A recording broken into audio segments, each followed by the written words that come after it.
Fl-Elysium Habitat Restoration Hub fajntu fiha Ambjent Malta twettaq ħidma favur it-tisħiħ tal-biodiversità u l-ambjent naturali ta' pajjiżna.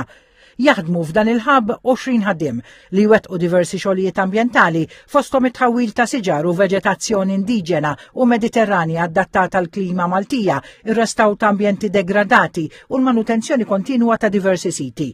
Il-Prim Ministru Robert Abela, akkumpanjat mill-Ministru għall-Ambjent Miriam Dalli, żar l-Elysium Habitat Restoration Hub u ra mill-qrib il-ħidma mwettqa minn dawn il-ħaddiema.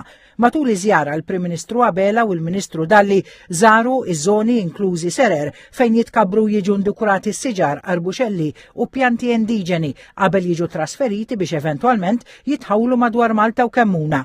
U ma tkellmu wkoll mal-ħaddiema ta' Ambjent Malta dwar l-inizjattivi li qed jitwettqu biex jiġu riabilitati il-pajsaġġi naturali u titjieb il-kwalità tal-ambjent naturali ta' pajjiżna f'diversi siti.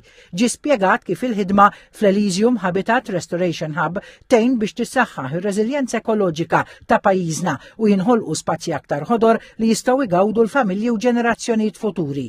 L-Elysium Habitat Restoration Hub għandu wkoll funzjoni edukattiva. Dan għax il-viżitaturi fosthom tfal li jżuru dan il-ħabb għandhom opportunità jitalmu aktar dwar in-natura, il-biodiversità u l-importanza li jitħares l-ambjent.